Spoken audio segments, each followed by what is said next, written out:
Bakunzi ba Anaweza Daima, nongeye kubasuhuza. Amahoro y'Imana abe muri mwe. Nishimiye kandi kongera kubana namwe. Uyu n'undi munsi Imana iduhaye kugira ngo tubashe kumva ijambo ryayo, tubashe kumva ihumure ryayo. Nitwa Uwashema Marie Jeanne, izina ry'ababyeyi ni Mama Atanya cyangwa Mama Rugamba cyangwa Mama Cyuringanji, ryakorohera niryo bampamagara.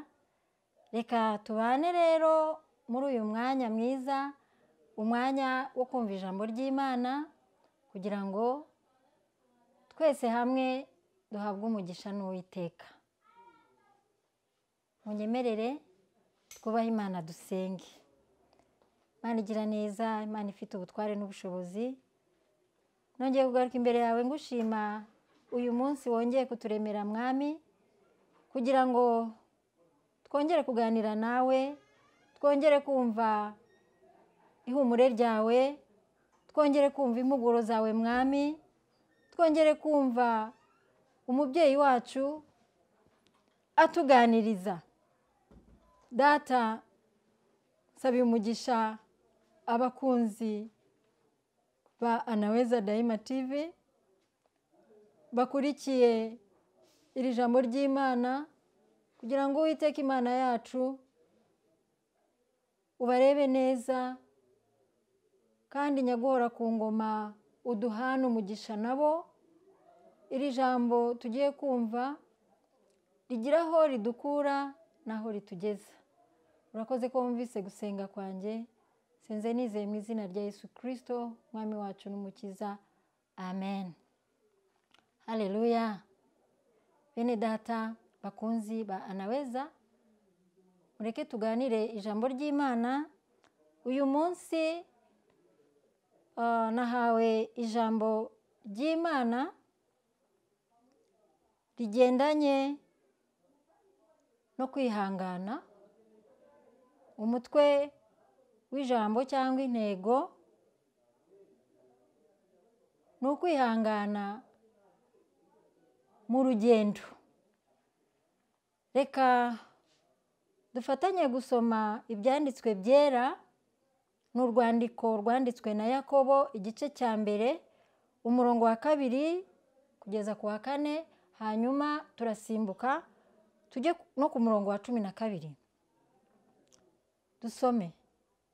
Bene data, mwemere ko ari iby'ibyishimo rwose nimugubwa gitumo n'ibibagerageza bitari bimwe. Mumenye yuko kugeragezwa ko kwizera kwanyu gutera kwihangana, ariko mureke kwihangana gusohoze umurimo wako, mubone gutungana rwose mushyitse mutabuzeho na gato. 12. Hahirwa umuntu wihanganira ibimugerageza, kuko namara kwemerwa azahabwa ikamba ry'ubugingo, iryo Imana yasezeranije abayikunda. Nimwakire neza ijambo ry'Imana. Bakunzi ba Anaweza Daima, hari igihe muri urugendo turimo, urugendo rw'umukristo, urugendo rugana mu ijuru, duhura n'ibitugerageza bitari bimwe. Hari ibigeragezo byinshi ku mukristo wizera Imana. Ushobora ndetse no kugeragezwa mu byo kwizera, cyangwa ukageragezwa n'umubiri. Byose tubyita ibigeragezo. Ushobora guhura n'uburwayi bukakuzahaza, ushobora guhura n'amagambo akagukomeretsa, ushobora guhura n'ubukene, ushobora guhura n'impanuka. Impanuka wenda twavuga ngo ni impanuka nyine. Ijambo ry'Imana ryatubwiye ngo bene data mwemere ko ari iby'ibyishimo rwose nimugubwa gitumo n'ibibagerageza bitari bimwe.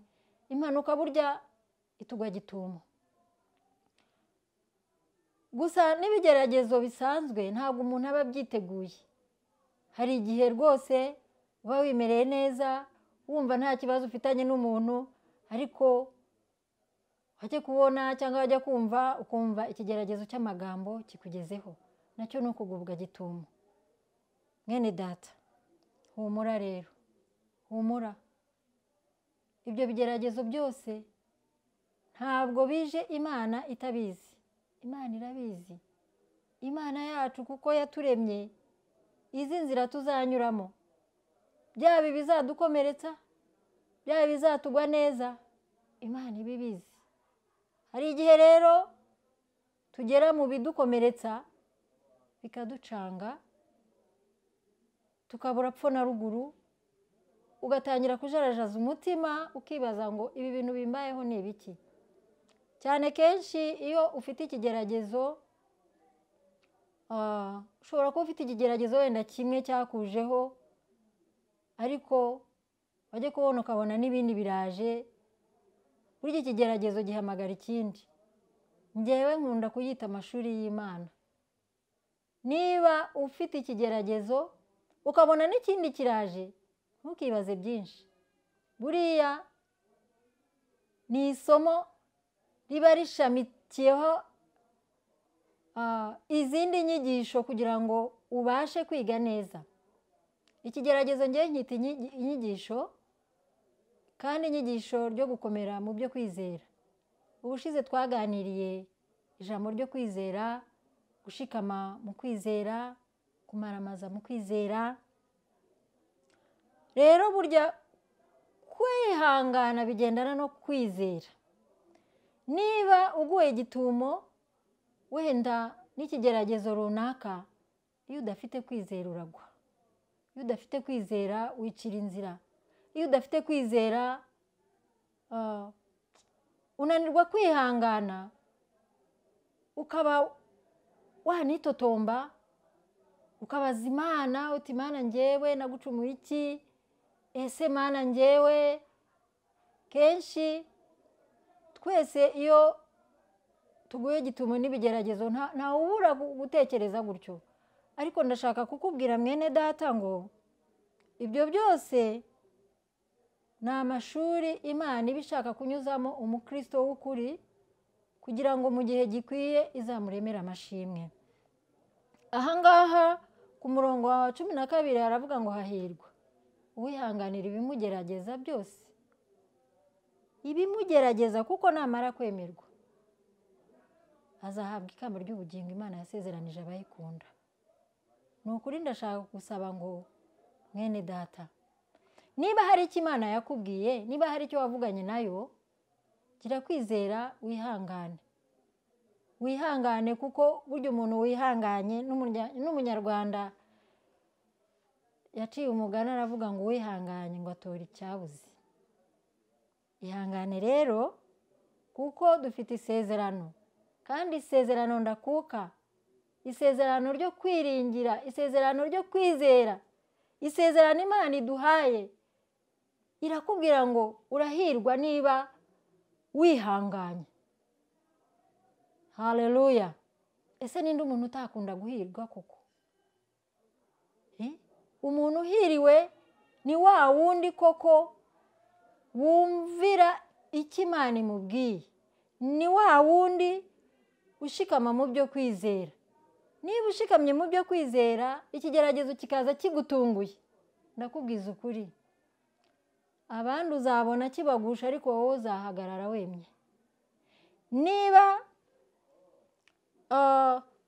wenda navuga ngo ubuze amafaranga wenda yo gutunga abana bawe, ubuze icyo kurya, nakubwira ngo utekereje ku batubanjirije ukuntu babayeho mu kwizera ndetse bakihangana, nawe wakwihangana. Wakwihangana ugasenga Imana, ukabaza Imana, kuko burya ibisubizo byacu biba muri twe. Niba wabuze icyo ugaburira abana, ushobora no kujya gukorera ibyo kurya. Numva abantu bakorera ibyo kurya kenshi mu buhunzi, iyo abantu bari mu buhunzi nta wakwirata ku wundi ngo wenda we bafite icyo arushije undi. Abenshi babaye mu buhunzi, abenshi bakoreye ibyo kurya. Ugasanga umuntu arajya guhingira umuntu, ugasanga umuntu arajya kwikorera imizigo kugira ngo abashe kubona wenda ikiro cy'ibishyimbo, abashe kubona igitoki se.